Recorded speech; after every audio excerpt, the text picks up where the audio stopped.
Mis amigos, buenas tardes, buenas noches, buenos días, ¿cómo están todos? Bueno, vamos a hacer una emisión de la conferencia que yo quedé pendiente del día sábado o día domingo, que muchas veces no la puedo hacer por cuestión de tiempo, por mis actividades y todo esto. Pero entonces vamos a tratar de hacerla para el día de hoy. No viene en directo, viene en diferido. Y es una charla que pues está como relacionada y como que está aludida a lo que venimos haciendo, que es la meditación. Vamos a hablar sobre la santidad, ¿no?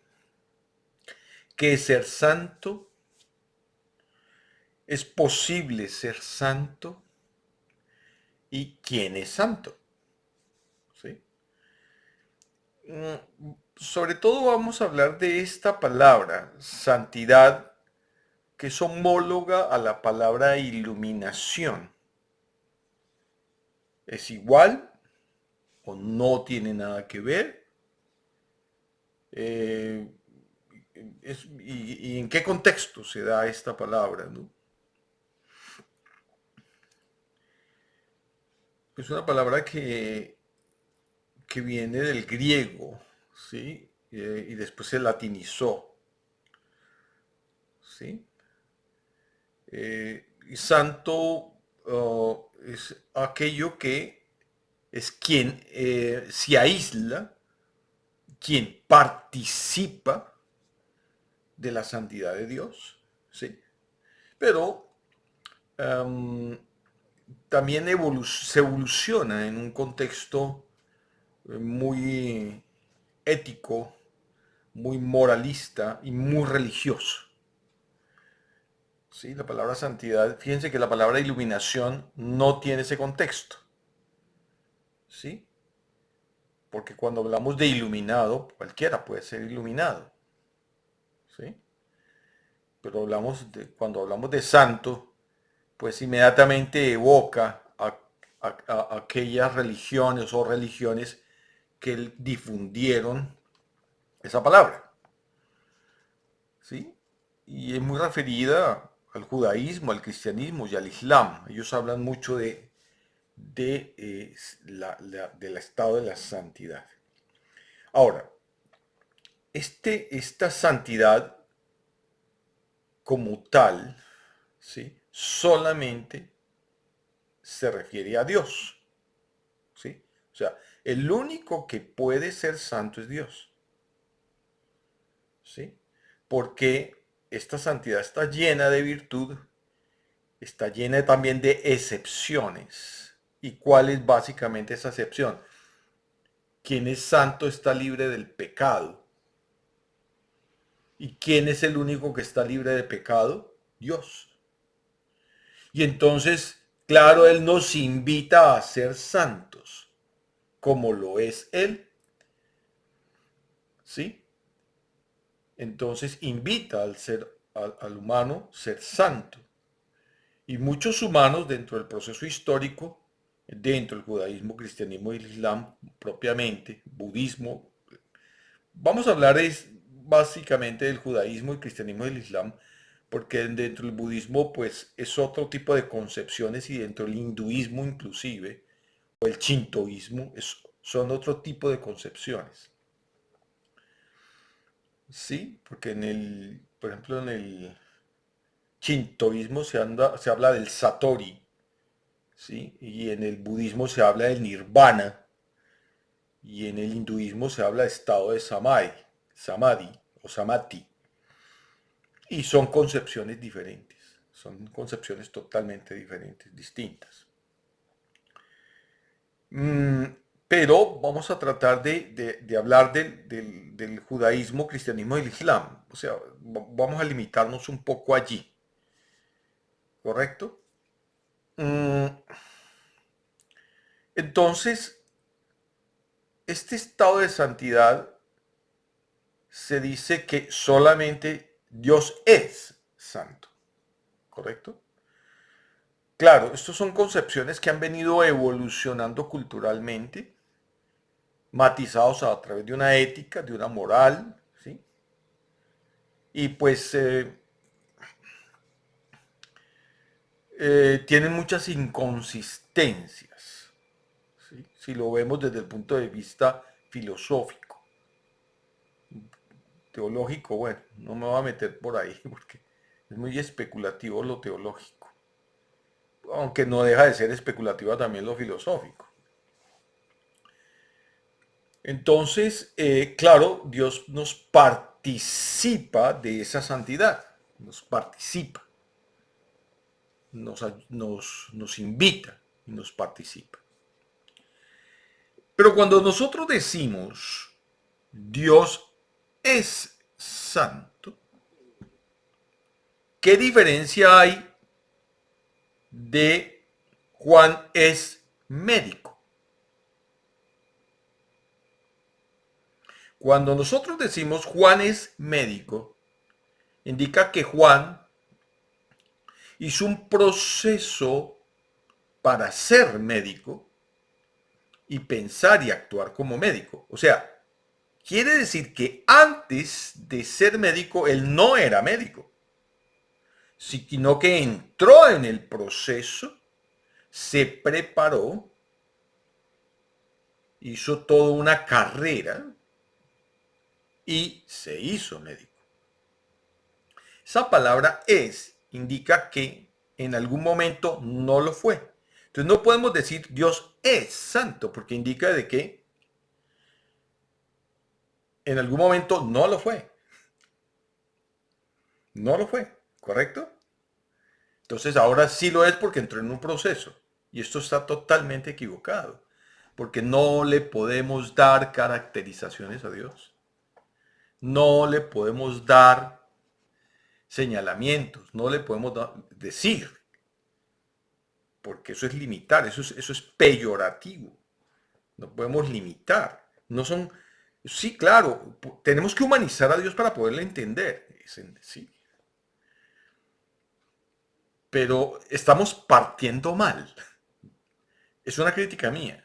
No digo que yo tenga la certeza de eso, ¿no? Entonces, ¿cuál sería el término más correcto? Dios es la santidad. No hay discusión.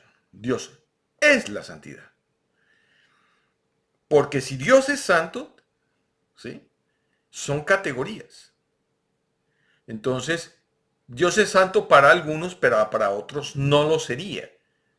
¿Sí?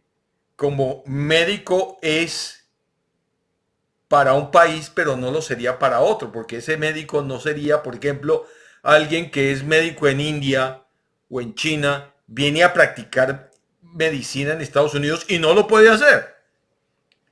¿Y por qué no lo puede hacer? Porque no es médico aquí.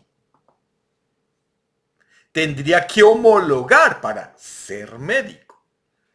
Fíjense que hay una admisión, pero también hay una negación. Y resulta de que no cumple con ese término universalizante. ¿Por qué? Porque es un absolutivo. Dios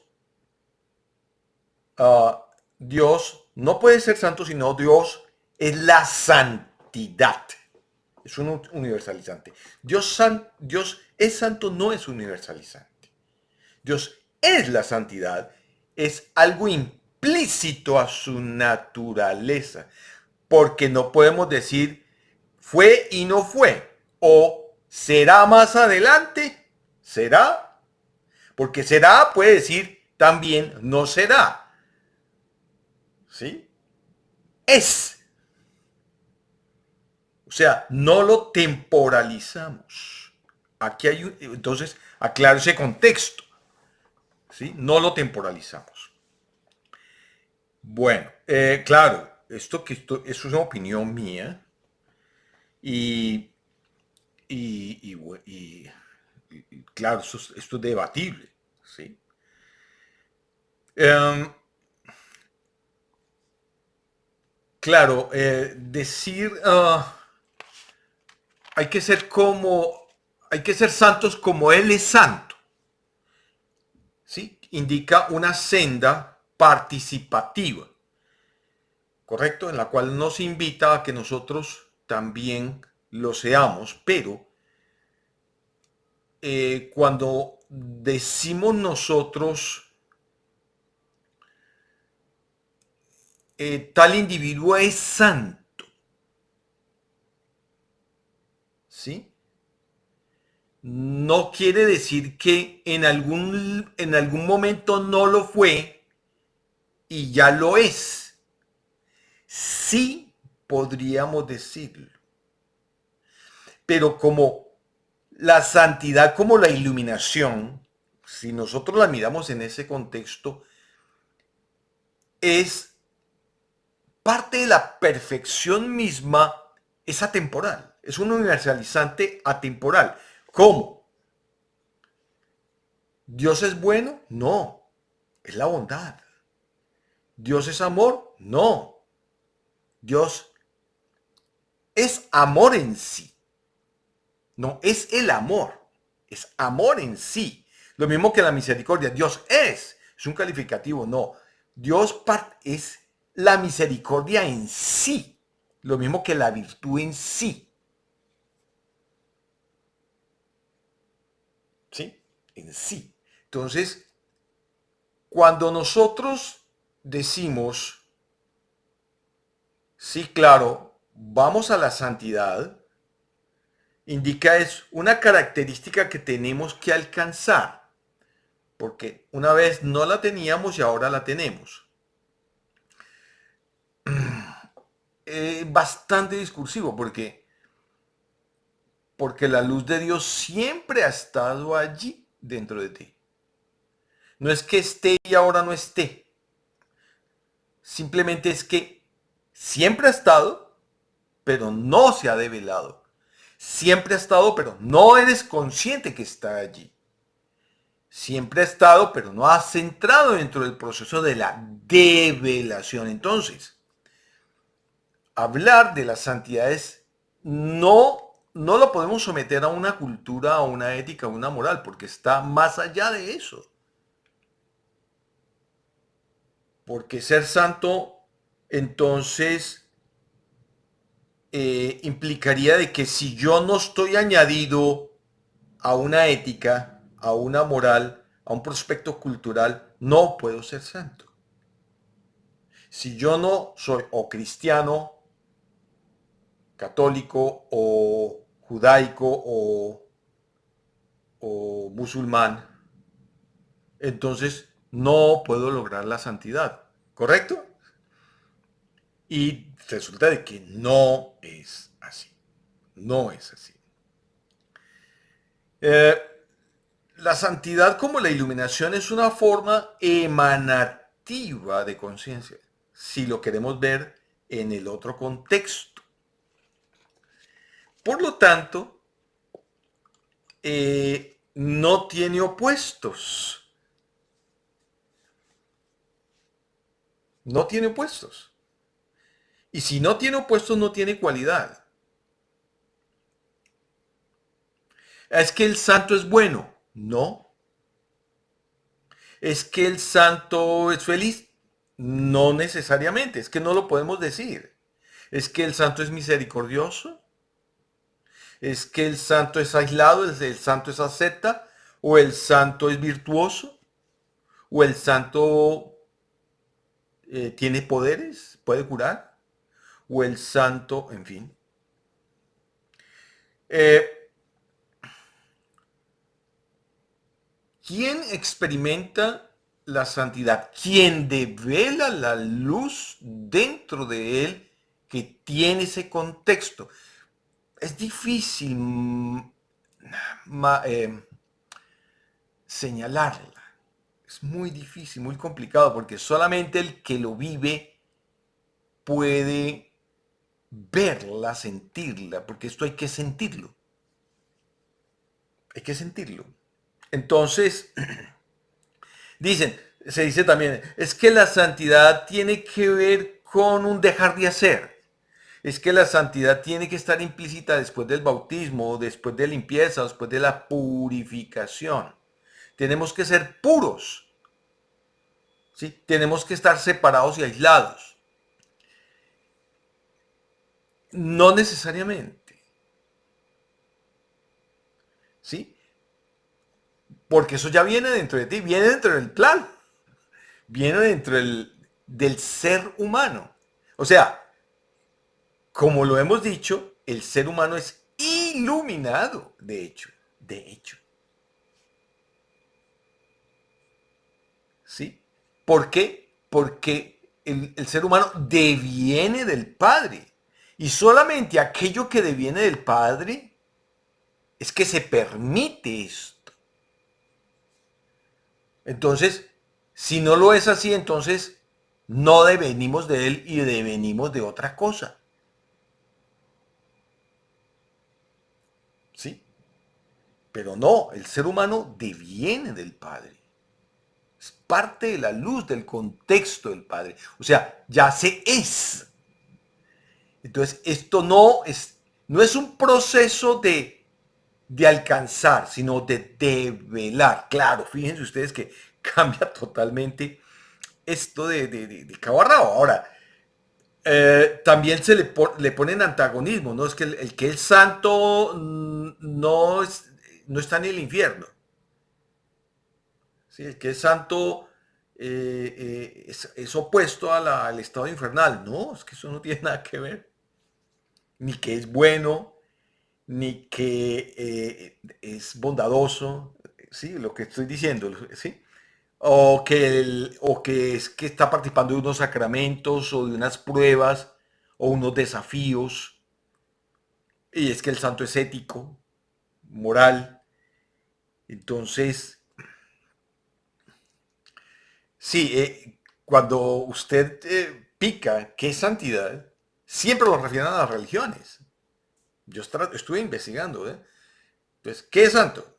La religión, que es que Juan dice, es que en la Biblia dice.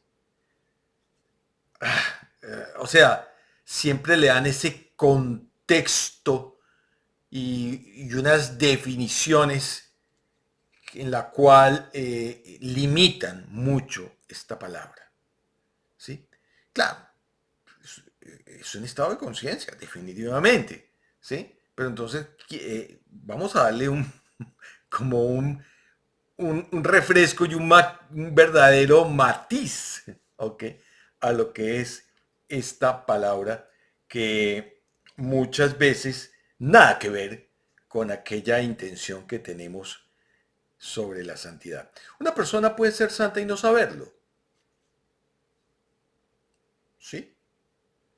Una persona que no pertenezca a ninguna religión puede ser santa, claro, porque es que esto no se añade a nada, ¿sí? Ahora, ¿cuándo somos santos? ¿Cuándo somos? ¿Cuándo develamos la luz? Ah, pero ¿qué es eso? Ok, vale, vamos para allá. Como la palabra iluminado tiene que ver con un estado búdico, un estado de satori, exactamente lo mismo. O de un de, o estar tocado, o ser tocado, o estar tocado por las fuerzas de la naturaleza. ¿Sí? Uh, Vámonos un poquito al hinduismo, que me gusta mucho cómo ellos conciben este estado de conciencia. Entonces, un estado santo es cuando hay un perfecto equilibrio entre el cuerpo, la mente y la energía. Aunque mente y energía es casi lo mismo, ¿sí? Cuerpo, mente y alma. Podríamos decirlo también así. Cuerpo, mente y alma. El alma como un instrumento del espíritu, de la conciencia del Purusha. Podríamos hablar por allí. Eh, Decimos entonces, el cerebro participa de un estado de enfocamiento. en un estado de atención, donde el conflicto entra en un equilibrio, no se suprime. Sí, fíjense que la persona santa no se puede desvincular del pecado. El pecado es que sí, mantienen el rol material. Entonces no podría ser santo. No, a ver, ¿quién? Lo mismo que el karma, ¿no? Aunque son contextos diferentes, karma y pecado. Sí, sí, yo pienso que el karma define más la relación de la fricción con la materia que el pecado. Porque el karma puede ser acumulativo o no necesariamente, mientras que el pecado en sí es acumulativo y es más moral y ético. Dentro del karma no. No hay moralidad ni eticidad sí, en sí. Y podemos quitar o poner. O sea que no podemos ser santos mientras vivamos en materia y resulta de que no necesariamente eso es así tampoco. A ver, mmm, quien permanezca en un estado de observación interior, con un entrenamiento en su mente, en su cerebro, hablamos de esto, entre 4, 5 Hz, 8 Hz, 12 Hz, y logre manejar a discreción, logre percibir, logre tener una postura en cada una de estas frecuencias, podemos decir que es santo. Sí. Y esta persona puede estar involucrada en el mundo perfectamente. Perfectamente. Entonces la persona está involucrada en el mundo, pero administra bien la frecuencia de su cerebro.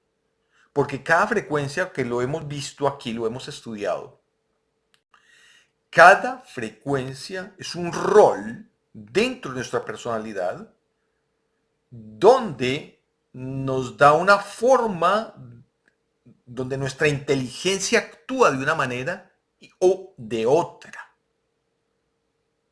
Recordemos que cuando estamos en un estado de excitación, la mente actúa de una forma, o sea, la respuesta de la mente es una. Cuando estamos en una relación de equilibrio es otra. ¿Sí? Por ejemplo, un estado alfa a 8 Hz, ¿sí? El cerebro, el cuerpo, el metabolismo actúan de una forma. Pero cuando el cerebro está a 5 Hz, es un estado de una percepción interior brutal, el cuerpo, la mente, la energía, todo es otra forma.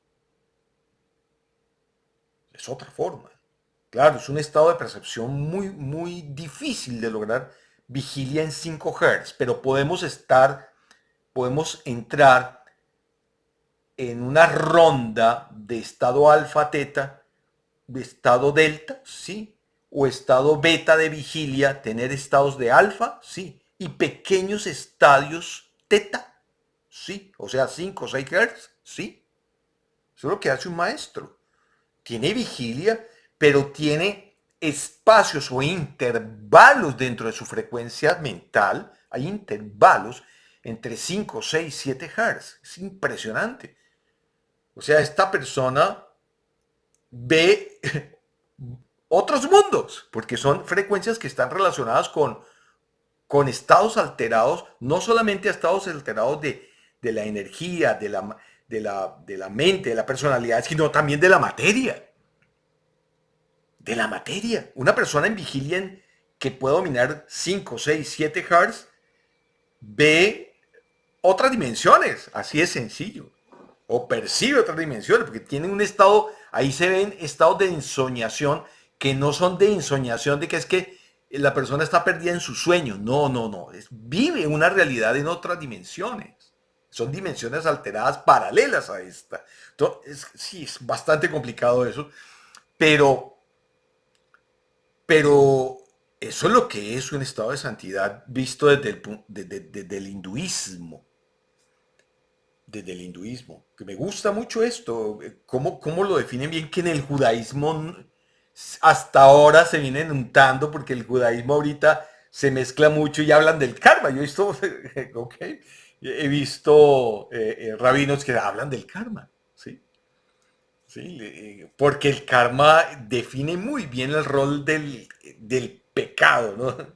Es el pecado que diga que es que el pecado genera un estado de condenación, en fin, ¿no? Entonces el infierno, y entonces el estado de antes del infierno, un estado limbo, ¿no? Como un limbo.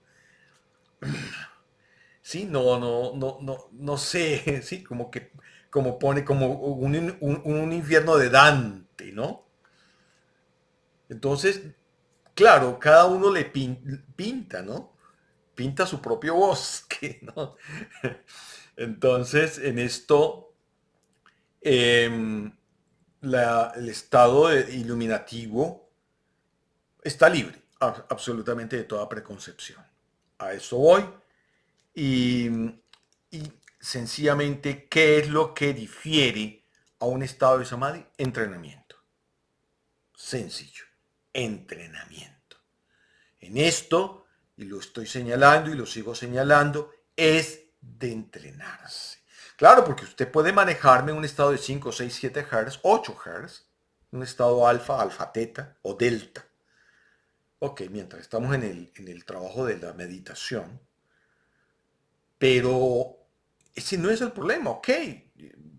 2 horas de estado meditativo enfocándonos en la quietud, perfecto, que hay que lograrlo. Ahora, la idea de esto es que nuestro entrenamiento nos tiene que conducir a que sea cotidiano. Cuando lo hacemos cotidiano, nuestra personalidad se va a ver afectada positivamente. ¿Sí? Esto va, entramos en un proceso, vamos a sentir un impacto gradual, muy suave, pero es un impacto que lo vamos asumiendo, ¿sí? Dentro de un rol.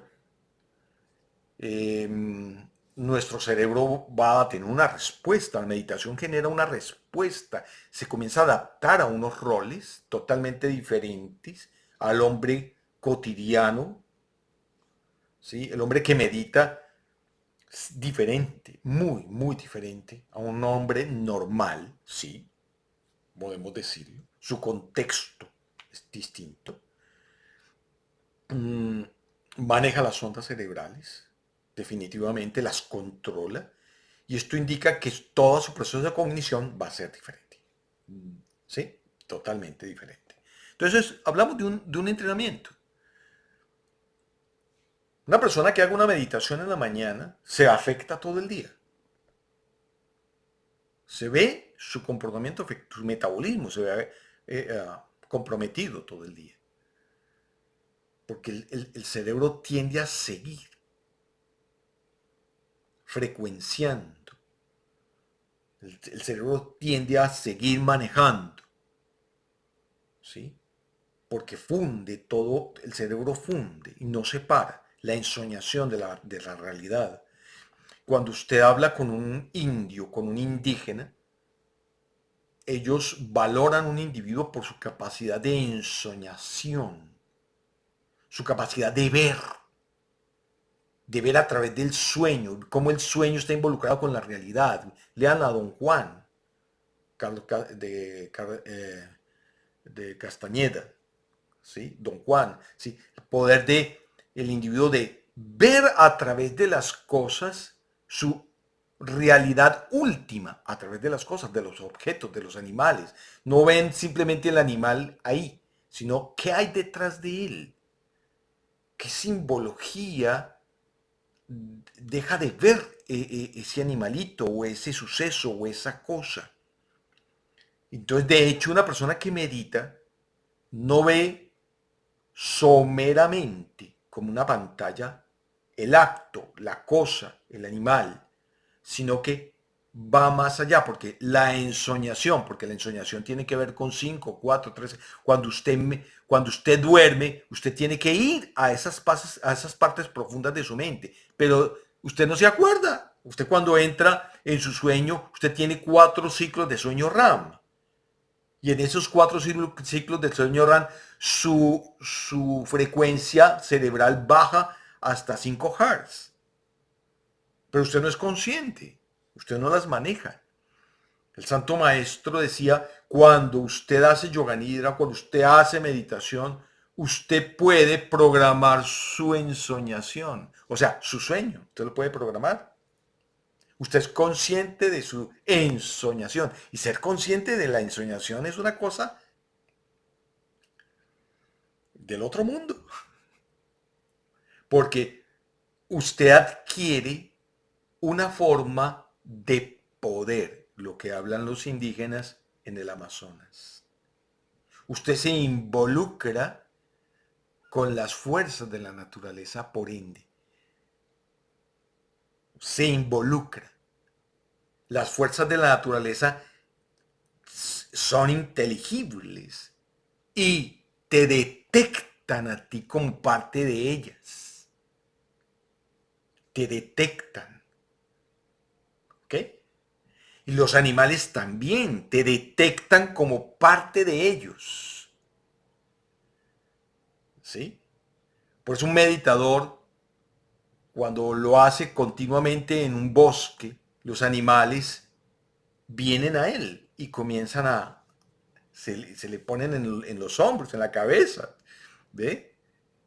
He hablado de personas que yo conozco que normalmente se les acercan las ardillas o los mapaches, ¿sí?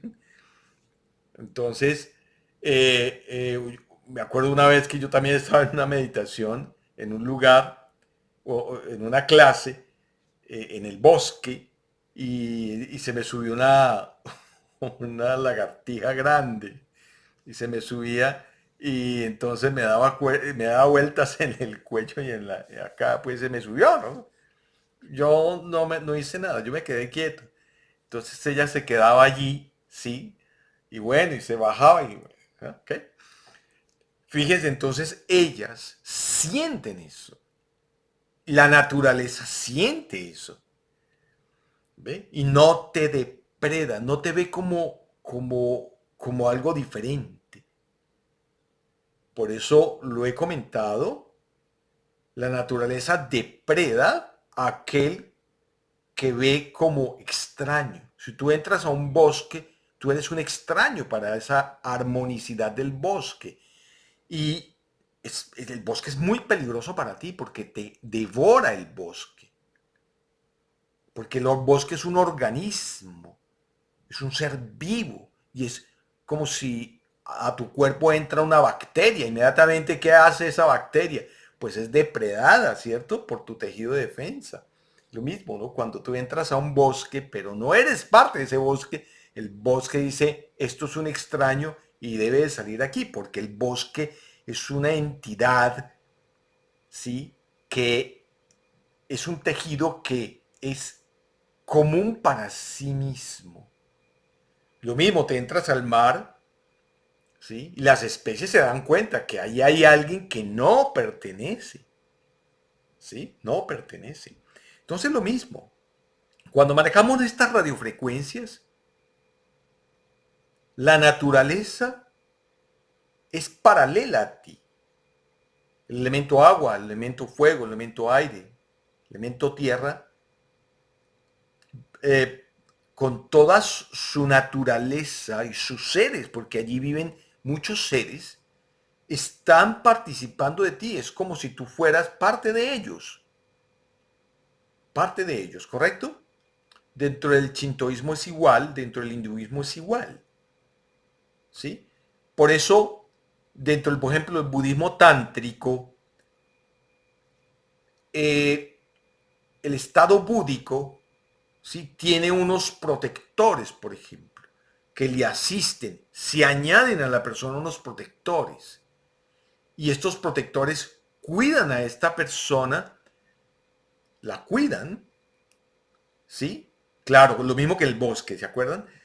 Cuidan a este ser, estos dharmapalas, lo cuidan para hacerlo partícipe de su propia naturaleza, o sea, ¿sí? Entonces, es parte de ellos, ¿sí? Por eso una persona que entra y hace mantras búdicos, por ejemplo, entonces todos estos seres se añaden a ti, se involucran a ti, ¿ok? Entonces, claro, fíjense lo que venimos comentando, la santidad para cada religión es única, es un modelo diferente. ¿Qué es lo que tenemos que hacer? Un eclecticismo. Claro, es muy peyorativo también el eclecticismo porque cada cosa es única en su contexto, ¿no?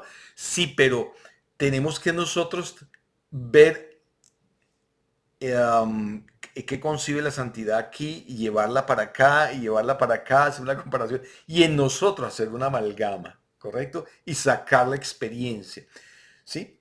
Eh, por eso el tratar de beneficiarnos con todas estas culturas, ¿sí?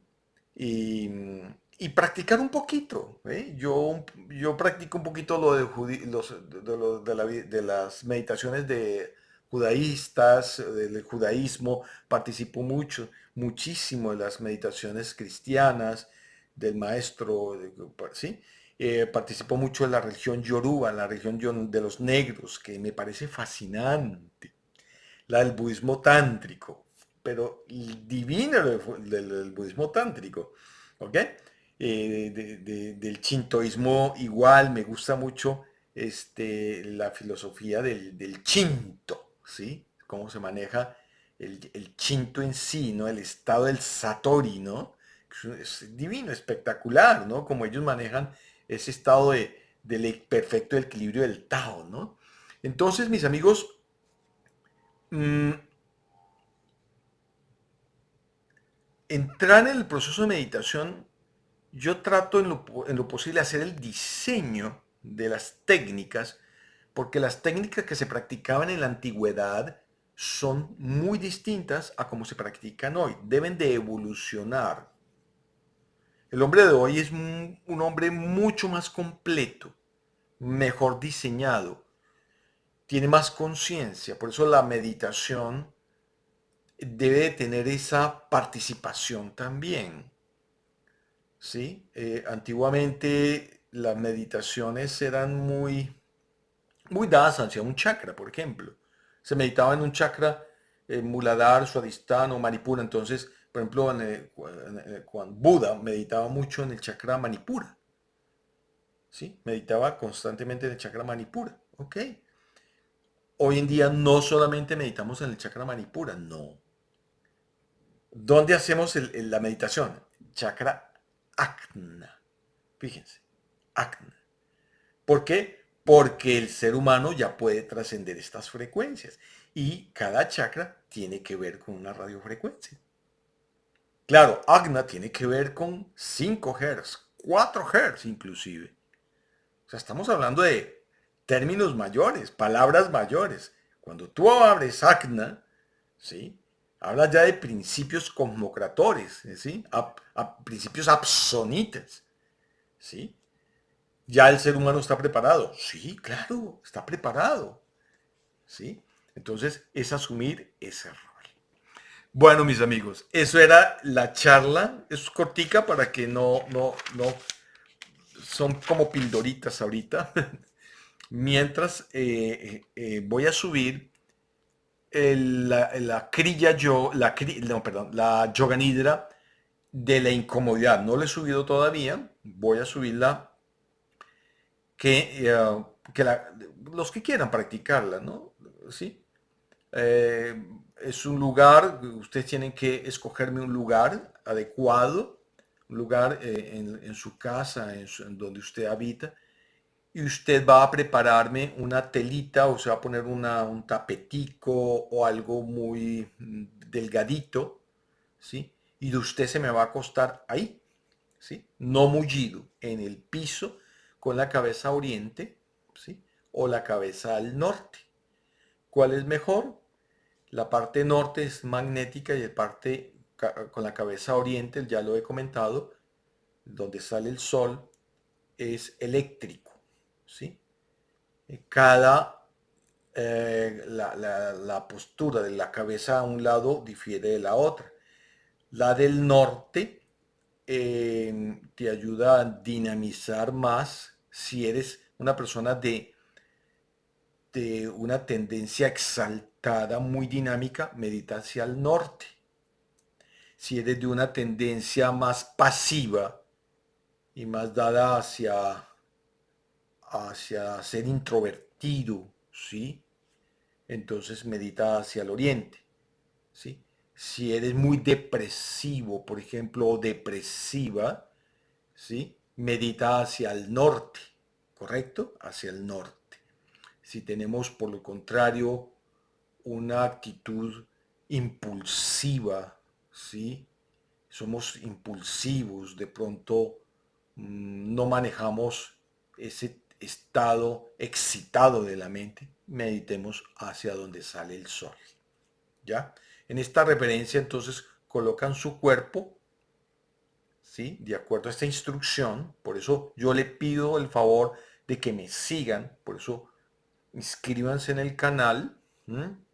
Para que me hagan el seguimiento de la siguiente práctica, porque es importante eso, que usted sepa a dónde va y qué es lo que debe de hacer. O sea, la instrucción es importante, sí.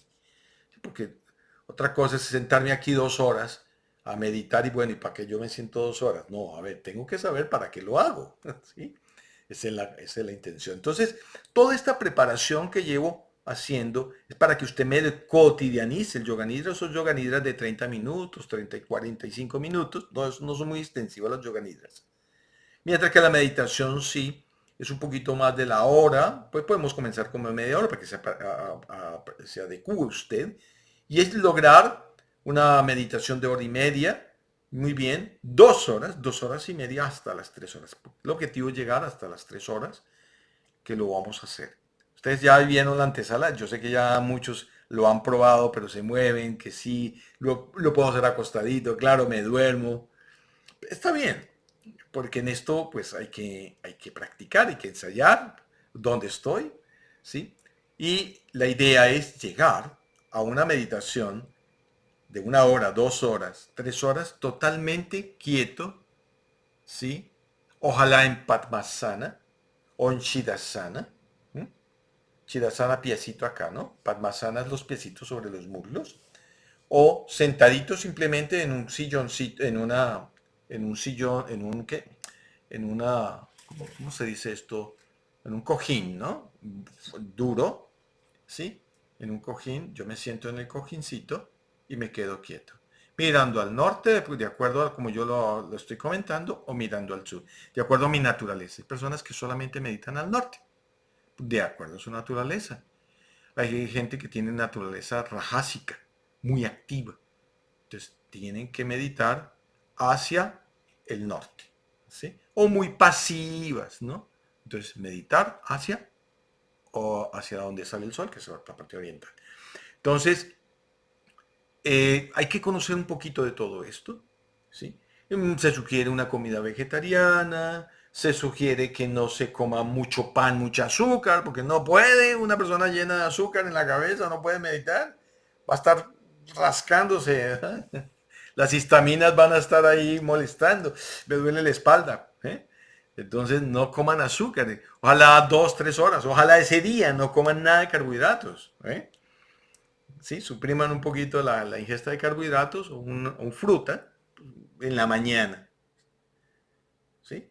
Azúcar en la mañana, por ejemplo, un carbohidrato, un banano es un carbohidrato, ¿no? En la mañana y no coman más, ¿sí? Se comen unas verduritas y una proteinita y ya. Y en la noche entonces practican estas meditaciones largas y no van a tener tanto problema. Y claro, pueden tomar magnesio. Si ustedes toman magnesio todas las noches, 400 miligramos de magnesio, eh, ayudan mucho. El magnesio ayuda mucho a manejar bien la meditación. El complejo B12 también ayuda, pero el complejo B12 se toma después de los alimentos, B12, B6 y B3, después de los alimentos mediodía, y el magnesio en la noche.